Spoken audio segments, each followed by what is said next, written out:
ಸಿದ್ದರಾಮಯ್ಯ ರಾಜೀನಾಮೆ ಕೊಟ್ಟರೆ ಕಾಂಗ್ರೆಸ್ ಪತನಕ್ಕೆ ಕಾರಣ ಆಗುತ್ತೆ, ಅಧೋಗತಿಗೆ ಅದು ಹೋಗುತ್ತದೆ. ಯಾಕಂದ್ರೆ ಸಿದ್ದರಾಮಯ್ಯ ಇರೋದ್ರಿಂದ ಈಗ 3 ವರ್ಷ ಆರ್ಥಿಕ ಪರಿಸ್ಥಿತಿ ಹಿಂಗೆ ನಿಗ್ಸ್ಕೊಂಬಂದ್ರೆ ಯಾರಿಗೂ ಸಮಸ್ಯೆ ಆಗಲ್ಲಂಗೆ ನಿಗ್ಸ್ಕೊಂಬಂದ್ರು. ಈಗ ಗ್ಯಾರಂಟಿ ವಾರಂಟಿ ಏನು ಕೊಟ್ಟಿದ್ದಾರೆ ಇವರು ಕಾಂಗ್ರೆಸ್ ಅವ್ರು ಸಿದ್ದರಾಮಯ್ಯಿಂದ ಇದೆಲ್ಲ ಗ್ಯಾರಂಟಿಗೆ 3 ವರ್ಷ ಸಮಸ್ಯೆ ಆಗಲ್ಲಂಗೆ ಬಂತು.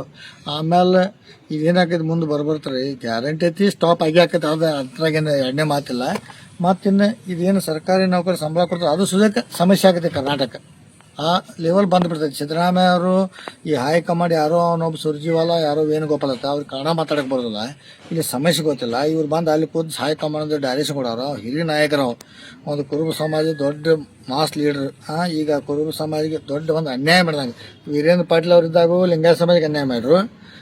ಈಗ ಒಂದು ದೊಡ್ಡ ಸಮಾಜ ಕುರುಬ ಸಮಾಜ ಇದಕ್ಕೆ ಅನ್ಯಾಯ ಮಾಡ್ತಾರೋ. ಅದಕ್ಕೆ ಇನ್ನು ಕಾಂಗ್ರೆಸ್ ಪಕ್ಷ ಏನೈತಿ ಇನ್ನಿದು 2028ಕ್ಕೆ 40ಕ್ಕೆ ಬಂದು ಹತ್ತಿರ ಆಶ್ಚರ್ಯ ಪಡುವಂಥ ವಿಷಯ ಅಲ್ಲ. ನೀವು ಹೇಳೋ ಮತ್ತೆ 28ವರೆಗೆ ಸಿದ್ದರಾಮಯ್ಯ ಇರ್ಬೇಕಂತ. 2028 ಇರ್ಬೇಕು. ಮುಂದಿನ ಅವ್ರ ಮೇಲೆ ಚುನಾವಣೆ ಹೋಗ್ಬೇಕಾಯ್ತು. ಯಾಕಂದ್ರೆ ಏನೂ ಬದಲಾವಣೆ ಮಾಡಿ ಎಲ್ಲರಿಗೂ ಒಂದೊಂದು ಪೋಸ್ಟ್ ಇದ್ದೀವಿ. ಈಗ ಅವರು ಡಿ ಕೆ ಶಿವಕುಮಾರ್ ಅವರು ಡೆಪ್ಯೂಟಿ ಸಿ ಎಂ ಇದ್ರು, ಎಲ್ಲ ಮಂತ್ರಿಮಂಡಲ ಚೆನ್ನಾಗಿ ಹೊಂಟಿತ್ತು. ಇದು ಹೈಕಮಾಂಡ್ ಇದಕ್ಕೆ ಕೈ ಹಾಕಿದ ಜೀವನಗುಡಿ ಕೈ ಹಾಕಿದಂಗೆ ಆಗ್ಬಿಟ್ಟಿತ್ತು. ಈ ಸ್ವಯಂ ಘೋಷಿತ ಅವ್ರಿಗೆ ಬ್ರೇಕ್ಫಾಸ್ಟ್ ಮೀಟಿಂಗ್ದಾಗ ಸಿದ್ದರಾಮಯ್ಯ ಅವರು ರಾಜೀನಾಮೆ ಕೊಡ್ತಾ ಘೋಷಣೆ ಮಾಡಿದಾರೆ ಮೀಟಿಂಗ್ನಾಗ. ಅದೇ ಅವ್ರು ಹೈಕಮಾಂಡ್ ಹೇಳಿದ್ರೆ ಸುರ್ಜಿವಾಲ ಏನೋ ದೊಡ್ಡ ಲೀಡರ್ ಅವ್ರು. ಪಾಪ ಅವ್ರಿಗೆ ಬೆಂಗಳೂರು ಬಿಟ್ಟರೆ ಬೇರೆ ಮುಂದಿನ ಊರು ಗೊತ್ತಿಲ್ಲ. ಅಂಥವ್ರ ಕಡೆ ಇವ್ರು ಸಿದ್ದರಾಮಯ್ಯ ಅವ್ರಿಗೆ ರಾಜೀನಾಮೆ ಕೊಡೋದು ಹೇಳ್ತಾರಂದ್ರೆ ಇದು ಒಂದು ಅಹಿಂದ ಸಮಾಜಕ್ಕೆ ದೊಡ್ಡ ಅನ್ಯಾಯ ಆದಂಗಿದೆ.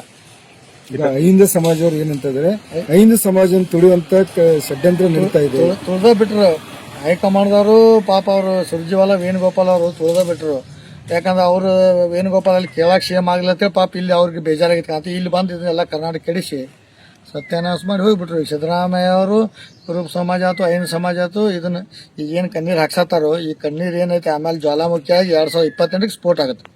ಬೆನಿಫಿಟ್ ಬಿಜೆಪಿ ಅವರು ತಗೋತಾರೆ. ಯಾರಿಗೆ ತಗೋತಾರೆ ಬೆನಿಫಿಟ್? ಯಾಕೆ ಅವಾಗ ನೋಡ್ರಿ ಬಸವರಾಜ ಬೊಮ್ಮಾಯಿ ಮಾಡ್ರು ಬಿಜೆಪಿ ಏನಾಯ್ತು, ಈಗ ಮಾಡ್ತಾರೋ ಏನಾಕೈತಿ ಮುಂದೆ ನೋಡಕ್ರಿ ನೀವು. ಯಾಕಂದ್ರೆ ನಾವು ಇಲ್ಲಿ ಕೂತ್ ಹೇಳಿ ಅದಕ್ಕೆ ಯಾರು ಬೆಲೆ ಕೊಡದ್ರೆ ಹಂಗೆ ಹೇಳ್ತಾರೆ ತಗೋತಾರೆ. ಅದು 2028ಕ್ಕೆ ಗೊತ್ತಾಗತ್ತೆ. ಯಾಕೆ ಈ ಬಾಗಲಕೋಟೆ ಎಲೆಕ್ಷನ್ ಆಯ್ತು, ನಮ್ಮ ದಾವಣಗೆರೆ ಎಲೆಕ್ಷನ್ ಆಯ್ತು, ಅಹಿಂದ ಮತಗಳು ಕೈ ಹಿಡಿದು ಅವಾಗ ಎಲ್ಲ ಏನು ಭಾಳ ಚೆನ್ನಾಗಿ ಕ್ಯಾನ್ವಾಸ್ಗೆ ಹೋದ್ರಲ್ಲಿ ಹೇಳ್ರಿ ಎಲ್ಲರೂ ಕೈ ಕೊಟ್ಟರು. ಇವರಿಂದನೇ ಬಂದರು. ದಾವಣಗೆರೆ 5,000 ಮತಗಳನ್ನು ಬಂತು. ಇದು 22,000 ಸಿದ್ದರಾಮಯ್ಯ ಅವ್ರದ್ದು ಮಾಸ್ ಲೀಡ್ರು ಅಹಿಂದ ಮತದಿಂದ ಬಂದರು. ಅದಕ್ಕಾಗಿ ಎಲ್ಲ ಜನ ಇದನ್ನು ಸೀರಿಯಸ್ ಆಗಿ ತೊಗೊಂಡು ಸಿದ್ದರಾಮಯ್ಯ ಅನ್ಯಾಯ ಆಗಿದೆ, ಇದ್ರ ಬಗ್ಗೆ ತಕ್ಕ ಉತ್ತರ ಕೊಡಬೇಕು. ಪಕ್ಷಕ್ಕೆ ಒಂದು ಏನು ಸಂದೇಶ ಕೊಡ್ತೀರಾ ನೀವು? ನೋಡ್ರಿ, ಕಾಂಗ್ರೆಸ್ ಪಕ್ಷ ಬಿಜೆಪಿ ಅವ್ರ ತಪ್ಪು ಅಂದ್ರೆ ಸರ್ಕಾರ ಬಂದಿತ್ತು. ಸಿದ್ದರಾಮಯ್ಯ ನೇತೃತ್ವದಲ್ಲಿ ಅಹಿಂದ ನೇತೃತ್ವದಲ್ಲಿ ಮತ ತಗೊಂಡು ಗೆದ್ದು ಬಂದಿದ್ರು.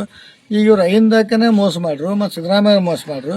ಅದಕ್ಕಿಂತ ಮುಂದಿನ ದಿನದಲ್ಲಿ ಕಾಂಗ್ರೆಸ್ ಪಕ್ಷ 2028ಕ್ಕೆ 40ಕ್ಕೆ ಬಂದು ಹತ್ತದೆ. ಅಧ್ಯಕ್ಷ ಸತೀಶ್ ಜಾರಕಿಹೊಳಿ ಅವರು ನಿಭಾಯಿಸ್ತಾರಲ್ಲ, ಅದ್ರ ಬಗ್ಗೆ ನಮಗೇನೇನು ಮಾಹಿತಿ ಇಲ್ಲ. ಇನ್ನ ಮಂತ್ರಿಮಂಡಲ ಯಾವ ಏನು ಮಾಡ್ತಾರೋ ವಿಸರ್ಜನೆ ಮಾಡಿದ್ರೆ ನಮಗೇನದು ಅದ್ರ ಬಗ್ಗೆ ಮಾಹಿತಿ ಇಲ್ಲ. ಅದು ಮುಂದೆ ಏನಾಗ್ತದೆ ನೋಡ್ಬೇಕದು. ಕಾಂಗ್ರೆಸ್ ಪಕ್ಷ ಯಾರು ಯಾವಾಗ ಏನು ಅಲ್ಲಿಂದ ಟಪಾಲ್ದಾಗ ಬರ್ತೈತಿ ಯಾರು ಮಾಡ್ತಾರೆ ಹೇಳಕ್ ಬರೋದಿಲ್ಲ ಅವ್ರು. ಮತ್ತು ಸುರ್ಜಾಲ ವೇಣುಗೋಪಾಲ್ ಪಾಪ ಅವ್ರು ಮತ್ತೆ ಬೇರೆ ಯಾರನ್ನ ಮಾಡಿದ್ರು ಮಾಡ್ಬೋದು. ದೊಡ್ಡ ನಾಯಕರು ಅವ್ರು ಸುರ್ಜಾಲ ವೇಣುಗೋಪಾಲ. ಮತ್ತು ಅವರೇ ಕರ್ನಾಟಕದಾಗ ಸರ್ಕಾರ ತಂದಾರು. ಸಿದ್ದರಾಮಯ್ಯದ ಏನು ಪಾತ್ರ ಇಲ್ಲ. ಈಗ ಗೊತ್ತಾಕೈತಿ. ಈಗ ಇನ್ನೊಂದು 2 ತಿಂಗಳದಾಗ ಸರ್ಕಾರ ನಡೆಸೋ ಆರ್ಥಿಕ ಪರಿಸ್ಥಿತಿ ಎಲ್ಲಿಗೆ ಬರ್ತೈತಿ ಅವಾಗ ಗೊತ್ತಾಕದ್ರಿ.